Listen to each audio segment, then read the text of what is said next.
Friends, എല്ലാ കൂട്ടുകാർക്കും ഷാൻവി വ്ളോഗിൻ്റെ പുതിയൊരു വീഡിയോയിലേക്ക് സ്വാഗതം. അപ്പോൾ ഇന്നത്തെ നമ്മുടെ പ്ലാന്റ് വിശേഷം എന്ന് പറയുന്നത് സക്സസ് പ്ലാന്റ് ആണ്. നല്ലൊരു ലീഫി പ്ലാന്റ് ആണ്. ലീഫി പ്ലാന്റ് ആണെങ്കിൽ ഇതിൽ ചിലപ്പോൾ പൂവിടാറുണ്ട്.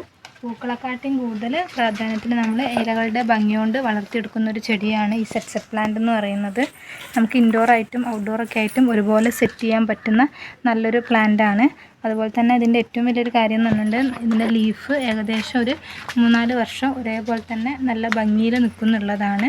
നമ്മളടുത്ത് മെയിനായിട്ട് 2 ടൈപ്പിലുള്ള സക്സസ് പ്ലാന്റ് ആണുള്ളത്. ഒന്ന് ഈ നല്ല ഡാർക്ക് ഗ്രീൻ ആയിട്ടുള്ളതും അതുപോലെ തന്നെ ഒന്ന് ഈ ബ്ലാക്ക് ലീഫിൽ വരുന്നൊരു സക്സസ് പ്ലാന്റുമാണ് നമുക്കുള്ളത്.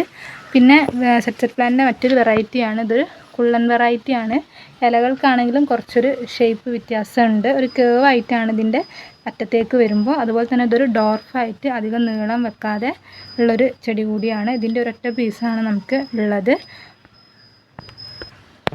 സക്സസ് പ്ലാന്റ് നമുക്ക് പല വിധത്തിൽ പ്രൊപ്പഗേറ്റ് ചെയ്യാം. ലീഫ് ഉപയോഗിച്ചിട്ട്, തണ്ട് ഉപയോഗിച്ചിട്ട്, അതുപോലെ തന്നെ തൈ പ്രൊപ്പഗേറ്റ് ചെയ്തിട്ട്. ലീഫ് നമ്മൾ വാട്ടറിൽ ഡിപ്പ് ചെയ്ത് വെച്ചിട്ട് മുള വന്ന് ഇതുപോലെ റൈസോം, ഒരു കിഴങ്ങായിട്ടുള്ളതാണ്, ഇതിന് റൈസോം എന്നാണ് പറയുന്നത്. അങ്ങനെ കിഴങ്ങായിട്ടുള്ളൊരു 2-3 തൈകൾ നമ്മൾ കളക്ട് ചെയ്ത് വെച്ചിട്ടുണ്ട്. വെള്ളത്തിൽ ഡിപ്പ് ചെയ്ത് വെച്ചിട്ടുള്ളതാണ്. ഏകദേശം ഒരു 3-4 മാസം ആവാറായിട്ടുണ്ട്. നന്നായിട്ട് വേര് വന്ന് ഒരു കിഴങ്ങും ഉണ്ടായി വന്നിട്ടുണ്ട്. അപ്പോൾ ഇങ്ങനെയാണ് നമ്മൾ വെള്ളത്തിൽ ഡിപ്പ് ചെയ്ത് വെച്ചിട്ട് കിഴങ്ങാക്കിയിട്ട് ഇതിന് പുതിയ ചെടിയായിട്ട് നമ്മൾ ഉണ്ടാക്കിയെടുക്കുന്നത്. അപ്പോൾ നമ്മളിതുപോലെ ലീഫ് പ്രൊപ്പഗേഷൻ ചെയ്ത് അത്യാവശ്യം നല്ല വലുപ്പം വെച്ചിട്ടുള്ള 2-3 തൈയാണിത്. ഇത് നമുക്ക് ചെറിയൊരു പോട്ടിലേക്ക് വെച്ച് കൊടുക്കാം. അപ്പം പോട്ടി മിക്സൊക്കെ ആഡ് ചെയ്യുന്നത് കാണിച്ചു തരാം. ഈ ഒരു പോട്ട് തന്നെയാണ് നമ്മൾ എടുത്തിട്ടുള്ളത്. അപ്പോൾ അതിലേക്ക് പോട്ടി മിക്സ് ആഡ് ചെയ്യുന്നുണ്ട്. പോട്ടി മിക്സ് എന്ന് പറയുന്നത് നമ്മുടെ സാധാ ചാണകപ്പൊടിയും ഗാർഡനിങ് സോയിലും മാത്രമാണ്. ഒരുപാട് വളപ്രയോഗത്തിൻ്റെ ആവശ്യമൊന്നുമില്ല ഈ ചെടികൾക്ക്. അപ്പോൾ നമുക്ക് ഈ തൈ വെച്ച് കൊടുത്തതിന് ശേഷം ബാക്കി ഭാഗത്തും കൂടി മണ്ണിട്ടിട്ടൊന്ന് സെറ്റാക്കി എടുക്കാം. അപ്പോൾ നമ്മൾ ഓരോ തൈയായിട്ട് ഇതിലേക്ക് വെച്ച് കൊടുക്കുന്നുണ്ട്.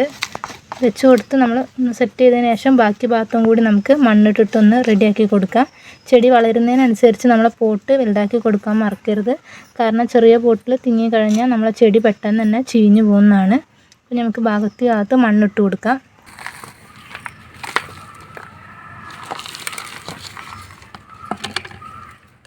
നമ്മൾ മണ്ണിട്ട് കൊടുക്കുന്നുണ്ട്. അപ്പോൾ നമ്മൾ പോട്ടൊന്ന് റെഡി ആയിട്ടുണ്ട്. നമുക്ക് കുറച്ച് വെള്ളം കൂടി ഒഴിച്ചു കൊടുക്കാം. നമുക്ക് ഇൻഡോറായിട്ടോ ഔട്ട്ഡോറായിട്ടോ എങ്ങനെ വേണമെങ്കിലും പ്ലേസ് ചെയ്യാവുന്നതാണ്. അപ്പോൾ വളരെ സിമ്പിളായിട്ട് ഉണ്ടാക്കിയെടുക്കുന്ന ഒരു മെത്തേഡാണ് ഇപ്പോൾ നമ്മൾ കാണിച്ചു തന്നത്. അപ്പോൾ ഈ രീതിയിൽ കൂട്ടുകാരൊക്കെ ഒന്ന് ട്രൈ ചെയ്ത് നോക്കുക. അപ്പോൾ നമ്മുടെ വീഡിയോ വൈൻഡപ്പ് ചെയ്യുകയാണ്. നമ്മുടെ ചാനൽ ഇഷ്ടപ്പെട്ടാൽ ലൈക്ക് ചെയ്യുക. അപ്പോൾ ഇതുപോലുള്ള വീഡിയോസിനൊക്കെ കിട്ടാൻ വേണ്ടിയിട്ട് നമ്മുടെ ചാനലൊന്ന് സബ്സ്ക്രൈബ് ചെയ്യുക. അപ്പോൾ പുതിയ വീഡിയോയിൽ പുതിയ വിശേഷങ്ങളൊക്കെ ആയിട്ട് നമ്മൾ വരുന്നതായിരിക്കും. അതുവരെ എല്ലാ കൂട്ടുകാർക്കും ബൈ ബൈ.